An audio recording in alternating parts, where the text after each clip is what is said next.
बिनु विश्वास भगति नहीं, तेहि बिनु द्रवि न राम। राम कृपा बिनु सपने हूँ, जीव न लाहि विश्राम।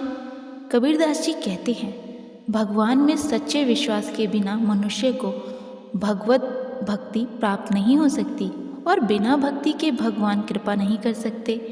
जब तक मनुष्य पर भगवान की कृपा नहीं होती, तब तक मनुष्य स्वप्न में भी सुख शांति नहीं पा सकता। जय श्री राधे कृष्ण। आप सभी का दिन शुभ और मंगलमय हो। आज आप सुनेंगे मार्गशीर्ष मास महात्म्य का अंतिम अध्याय, जो कि 30वां अध्याय होगा। आप सबने अब तक हमारे चैनल पर जितने भी अध्याय सुने हैं और जिस तरह से भी आपके कमेंट्स किए हैं, उन सब के लिए आपका दिल से बहुत बहुत धन्यवाद। आज मार्गशीर्ष पूर्णिमा है, इसके लिए भी आप सभी को पूर्णिमा की ढेरों सारी शुभकामनाएं। आज दिनांक है 15 दिसंबर रविवार और पूर्णिमा तिथि जो कि 14 दिसंबर शनिवार को शाम 4:59 से शुरू हुई थी, आज दोपहर 2:31 पर समाप्त हो जाएगी। इस बार पूर्णिमा तिथि 2 दिन रहने के कारण कुछ लोग एक दिन पहले यानी कि 14 दिसंबर को भी उपवास रख रहे हैं, क्योंकि पूर्णिमा का व्रत स्नान दान उदय तिथि से अगर आप इसको देखेंगे तो जिस समय सूर्योदय के समय पूर्णिमा तिथि विद्यमान होती है उस दिन किया जाता है।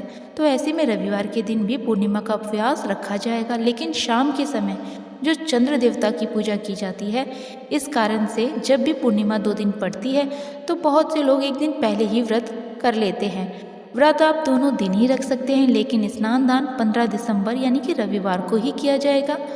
अब सुनिए मार्गशीर्ष मास महात्म्य का अंतिम अध्याय।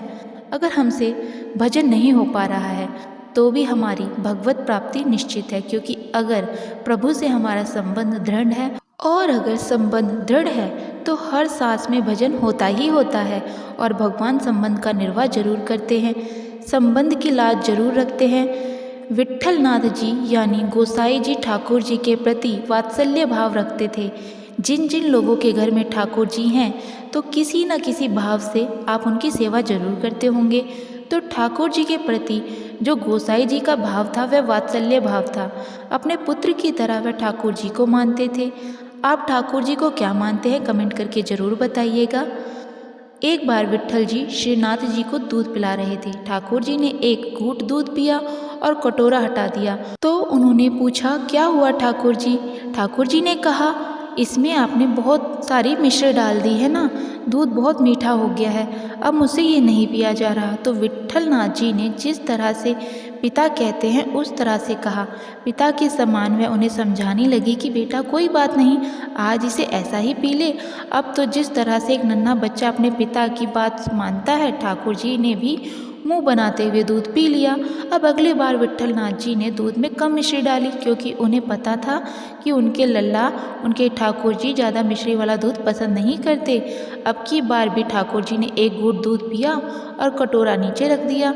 अब की बार विट्ठल नाथ जी ने पूछा, अब क्या हुआ? अब की बारी तो मैंने मिश्री बहुत कम डाली थी। तो ठाकुर जी कहने लगे, आज तो दूध फीका है। अब विट्ठल नाथ जी ने कहा, तब तो ऐसे ही पी ले। उन्होंने ठाकुर जी को बहुत दुलार किया, बिल्कुल वैसे ही जैसे किसी बालक को समझाते हुए उनसे किसी बात को मनवाते समय हम उन्हें दुलार करते हैं, तो इसी प्रकार से विट्ठल नाथ जी ने ठाकुर जी को खूब दुलार किया और उनका दुलार पाते ही ठाकुर जी ने सारा दूध पी लिया। अगली बार विट्ठल नाथ जी ने दूध और मिश्री अलग अलग करके ठाकुर जी को दे दी, क्योंकि विट्ठल नाथ जी के मन ही मन सोच रहे थे कि जब भी मैं दूध में मिश्री डालकर ठाकुर जी को देता हूँ तो कभी वह मिश्री ज़्यादा होने के कारण बहाना बना देते हैं, कभी कम डालो तो कहते हैं आज दूध फीका है, बार बार बहाना बनाते हैं और मुझे परेशान करते हैं। तो आज मैं दूध और मिश्री अलग अलग करके ही देता हूँ, जितनी इच्छा होगी उतना मिला लेंगे खुद ही। अब जब ठाकुर जी ने देखा कि आज तो उन्होंने मिश्री वाला दूध ना देकर दूध अलग और मिश्री अलग अलग दी गई है, देखकर ठाकुर जी कहने लगे कि आज ऐसा क्यों किया आपने? तो विट्ठल नाथ जी कहने लगे, ऐसा इसलिए क्योंकि मेरे द्वारा मिलाई हुई मिश्री आपको पसंद ही नहीं आती, इसलिए आज खुद ही मिला लो ठाकुर जी।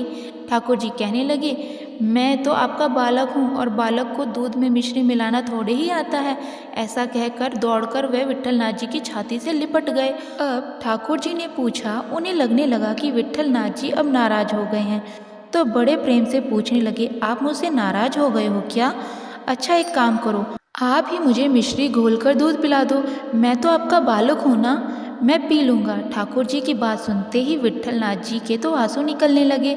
अब देखिए ठाकुर जी कैसी कैसी लीलाएं रचते हैं, किस किस तरह से शरारत करते हैं, विट्ठलनाथ जी को वे किस किस तरह से सताते हैं। ऐसा करना विट्ठलनाथ जी को भी अच्छा लगता है और ठाकुर जी को भी खूब पसंद आता है। एक दिन विट्ठलनाथ जी ने ठाकुर जी को सुलाने के लिए उनकी शैया पर बिछौना तैयार कर दिया तो ठाकुर जी कहने लगे मुंह बनाकर, ये शैया ठीक नहीं है। विट्ठलनाथ जी ने देखा ठाकुर जी को पसंद नहीं, और जो चीज़ ठाकुर जी को पसंद नहीं वह काम भला विट्ठलनाथ जी कैसे कर सकते थे। झट से गए और दूसरी शैया ले आए। अब की बार ठाकुर जी कहने लगे शैया तो ठीक है लेकिन बिछौना ठीक नहीं है, और अब की बार विट्ठलनाथ जी दूसरा बिछौना लेकर आ गए। ठाकुर जी ने देखा बिछौना और शैया तो ठीक है, अब क्या कमी निकालें। इसमें खूब देर तक ध्यान से देखा और फिर कहने लगी बाबा ये रंग मुझे बिल्कुल पसंद नहीं है। विट्ठलनाथ जी ने देखा तो उनकी पसंद का दूसरे रंग का बिछौना ले आए। अब ठाकुर जी बार बार अलग अलग बहाने बनाकर उस सैया पर सोने से मना करने लगे। शाम से रात हो गई, आधी रात बीतने को आई और ठाकुर जी सोने को तैयार ही नहीं। गोसाई जी मेहनत करते करते उनकी पसंद का कभी शैया कभी बिछौना लाकर उनका पसीना पसीना हो गए।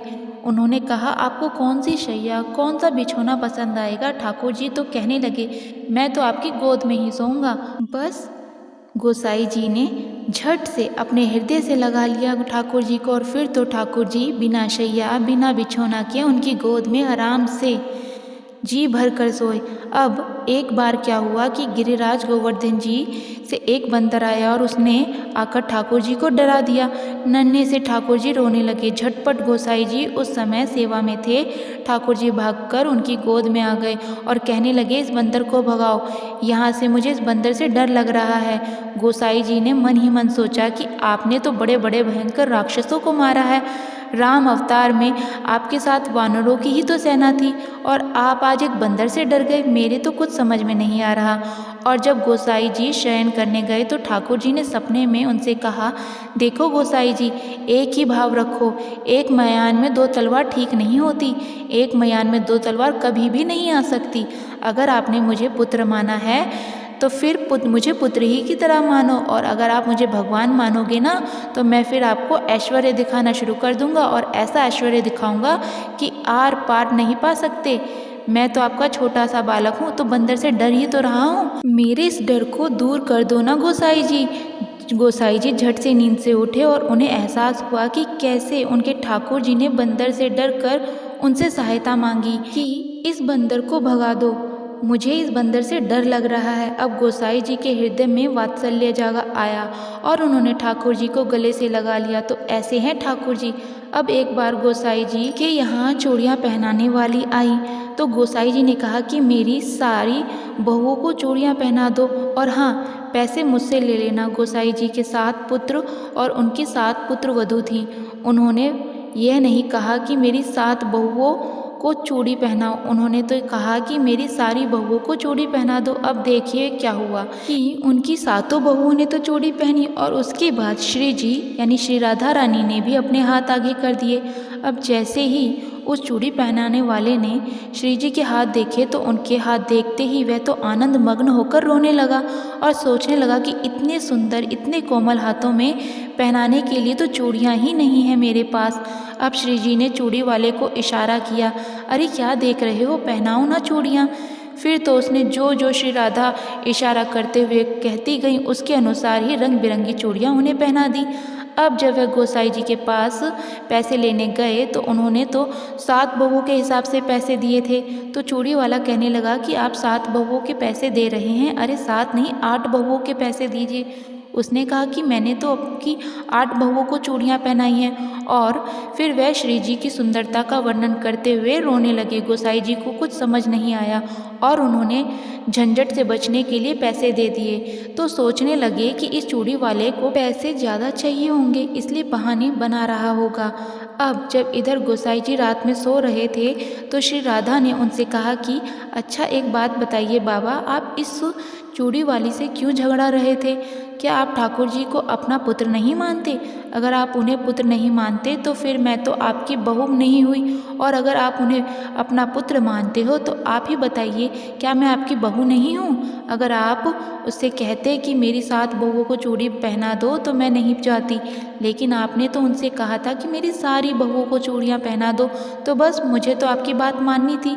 मैं भी आ गई और मैंने भी चूड़ियाँ पहन ली थी।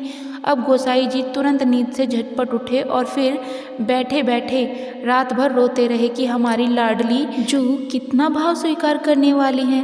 अब यहाँ पर साधकों के लिए एक बात का ध्यान रखना बहुत जरूरी है। यदि आप गुरु प्रदत्त भाव के अनुसार और गुरु प्रदत्त संबंध के अनुसार सेवा करेंगे, यानी जो मार्ग आपके गुरु ने आपको दिखाया है, जो दीक्षा आपके गुरु ने दी है, उसके अनुसार यदि आप ठाकुर जी की सेवा करेंगे तो आपकी वह सेवा बहुत जल्दी सिद्ध हो जाती है और आपके आराध्य देव आपसे बातें करने लगते हैं। जैसे विट्ठल नाथ जी के ठाकुर जी उनसे बातें करते थे, उनके साथ लीलाएं करते थे, उनसे मान मनोहर करवाते थे। भक्त की हर बात का आराध्य देव हर क्षण सुन रहे हैं। गोसाई जी की बात सुनकर श्री जी झटपट चूड़ी पहनने चली गईं। हमारा प्रभु के लिए जो भाव है, जो संबंध है, वह दृढ़ होना चाहिए। भक्त और भगवान के बीच में जो झिझक होती है वह नहीं होनी चाहिए। आप अपने भगवान को, अपने ठाकुर जी को ऐसे पूजा करो जैसे आपके घर में कोई नन्हा सा सजीव छोटा सा बालक हो। जैसे उस बालक को जो जो आवश्यकता हो, उसे क्या चाहिए, उसे क्या अच्छा लगता है, इसी तरह से आप अपने ठाकुर जी की सेवा करो। ठाकुर जी आपसे उसी तरह से बात करेंगे जैसे विट्ठल नाथ जी से किया करते थे। तो हम जैसा गुरुदेव जी द्वारा भाव अपने मन में रखेंगे वैसा ही अनुभव हमारे आराध्य देव हमें करवाएंगे भी। एक बार विट्ठल नाथ जी ठाकुर जी को भोग लगा रहे थे तो उन्हें भोग में तिनका दिखा। उन्हें बड़ा दुख हुआ कि ठाकुर जी की सेवा में इतनी लापरवाही हो रही है और उन्होंने अपने लाडले ठाकुर जी की सेवा में हो रही असावधानी के कारण उन सब लोगों का त्याग करके संन्यास लेने का निर्णय कर लिया। उनकी बात सुनते ही सारे के सारे लोग दुखी हो गए और उनसे माफ़ी मांगकर उन्हें रोकने के लिए कहने लगे। अब वह ठाकुर जी से आज्ञा लेने गए तो ठाकुर जी भी बहुत उदास हो गए। तो वे कहने लगे कि मुझे भी एक गेरुआ वस्त्र मंगा दो, मैं भी संन्यास लेकर तुम्हारे साथ ही चलूँगा, मैं तुम्हारे बिना नहीं रहूँगा। अब तो गोसाई जी ने ठाकुर जी को गले लगा लिया। ठाकुर जी ने कहा कि अगर गले से लगा रहे हो तो मेरी भी बात मान लो, यहीं रुक जाओ। तब ठाकुर जी ने कहा, सेवा में हो रही गलतियों से, कमियों से मुझे तो कोई दुख नहीं हो रहा, तो फिर आपको क्या दुख हो रहा है? तब गोसाई जी ने कहा कि आप मेरे पुत्र हो और मेरे लाला के भोग में तिनका भला कैसे आ सकता है? मैं तिनकी वाला भोग आपको कैसे लगा सकता हूँ? बस यह बात हमें ध्यान रखनी चाहिए कि हम सिर्फ विग्रह की सेवा नहीं कर रहे हैं। आपके यहाँ तो साक्षात भगवान विराजमान हैं। आप उन्हें भोग लगाकर ऐसे ही नहीं छोड़ दें, उन्हें प्यार से रिक्वेस्ट करके खिलाइए, भोग ग्रहण कराइए, आग्रह कीजिए। जब भोग ग्रहण कर लें तो आप उनसे पूछिए कि आज का भोग आपको कैसा लगा। हर दिन तरह तरह के भोग, हर दिन नया नया भोग आप उन्हें ग्रहण करवाइए और उनसे पूछिए कि आज का भोग कैसा था। तो एक न एक दिन आपके ठाकुर जी आपको बदले में उत्तर भी देने लगेंगे। तो यह होता है भक्त और भगवान के बीच का संबंध, यह होती है सच्ची सेवा, और हमें भी इसी भाव से सारी सेवाएं बिना गलतियों के करनी चाहिए। विट्ठल नाथ जी श्री वल्लभाचार्य जी के दूसरे पुत्र थे। वल्लभाचार्य जी के गोलोक गमन के बाद उनके ज्येष्ठ पुत्र श्री गोपीनाथ जी आचार्य गद्दी पर बैठे। कुछ समय के बाद उनका भी गोलोक गमन हो गया। अब गोपीनाथ जी के पुत्र श्री पुरुषोत्तम जी, जो अभी बाल्यावस्था में ही थे, वे विट्ठल नाथ जी को ही सारा कार्यभार संभालने को मिला। श्रीनाथ जी का सारा ऐश्वर्य, सारा सेवा विट्ठल नाथ जी को संभालने को मिली। कृष्णदास जी, जो कि वल्लभाचार्य जी के शिष्य थे, उन्होंने गोपीनाथ जी की पत्नी और पुत्र को समझा बुझाकर विट्ठल नाथ जी को सभी सेवाओं से निकलवा दिया और यहाँ तक कि मंदिर में भी उनका प्रवेश निषेध करवा दिया गया, यानी कि उनको मंदिर में आना जाना मना हो गया। अब उन्होंने स्वयं गद्दी पर पूरा अधिकार कर लिया। यह उनसे बहुत बड़ा अपराध बन गया। इधर गोसाई जी को सब अधिकार छूट जाने का तो कष्ट बिल्कुल नहीं हुआ, लेकिन सेवा छूट जाने का उन्हें बहुत भारी कष्ट हुआ। श्रीनाथ जी की सेवा और दुलार छूट जाने से उन्हें बहुत दुख हुआ। अगर किसी भक्त को आप दुख देंगे तो भगवान इसे बिल्कुल बर्दाश्त नहीं करते। अब गोसाई जी परसौली में जाकर रहने लगे। उन्होंने भी उस जगह का त्याग कर दिया। अब वह वहाँ तक आते जहाँ दूर से श्रीनाथ जी की ध्वजा दिखाई देती और वहाँ से मंदिर की तरफ देखकर रोने लगते। एक बार रामदास जी नाम के सेवक ठाकुर जी की सेवा में लगे हुए थे। वे गोसाई जी की परिस्थिति से परिचित थे। उन्हें सब पता चल गया था कि गोसाई जी के साथ क्या क्या हुआ है। हालांकि कृष्णदास जी ने उन्हें भी विट्ठलनाथ जी से मिलने से मना कर दिया। फिर भी वह रोज कुछ समय निकालते और विट्ठलनाथ जी को श्रीनाथ जी का पान बीड़ा प्रसाद में देते। गोसाई जी रोज अपने हाथों से ठाकुर जी के लिए फूलों का हार बनाते और ठाकुर जी को पहनाने के लिए रामदास जी को दे देते थे। अपनी दीनहीन हालत में वे रोज एक दैन्यता का श्लोक भी लिखते और रामदास जी से उसे ठाकुर जी को सुनाने को भी कहते। बादशाह अकबर को विट्ठलनाथ जी के बारे में पता चला तो उसने श्री कृष्णदास जी को गिरफ्तार करने का आदेश दिया। यह सुनकर विट्ठलनाथ जी ने अन्न और जल त्याग दिया। अब बादशाह अकबर को यह पता चला कि विट्ठलनाथ जी ने अन्न और जल त्याग दिया तो उसने श्री कृष्णदास जी को सादर छोड़ दिया। और जब श्री कृष्णदास जी को यह पता चला कि वह गोसाई जी के चरणों में आए और उन्होंने उनसे क्षमा मांगी, गोसाई जी गंभीर हो गए। अगर भक्तजन आप पर गुस्सा हो जाएं तो आप बच गए, लेकिन अगर वह गंभीर हो जाए तो फिर आपको कोई नहीं बचा सकता। गोसाई जी अपने लल्ला की सेवा और दर्शन से दूर होने की वजह से गंभीर थे। अब विट्ठलनाथ जी को पुनः सारी सेवाएं, अधिकार और गद्दी प्राप्त हो गई। कृष्णदास जी की अंतिम लीला एक कुएं में गिरने से हुई और उन्हें गोसाई जी के प्रति किए गए अपराध की वजह से प्रेत बनना पड़ा।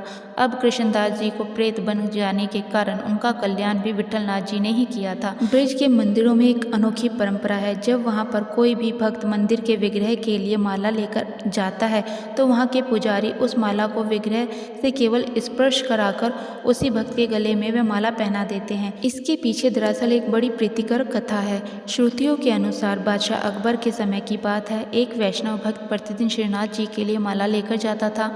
एक दिन अकबर का सेनापति भी ठीक उसी समय माला लेने पहुंचा, जबकि माली के पास केवल एक ही माला शेष थी। वैष्णव भक्त और अकबर के सेनापति दोनों ही उस माला को खरीदने के लिए अड़ गए।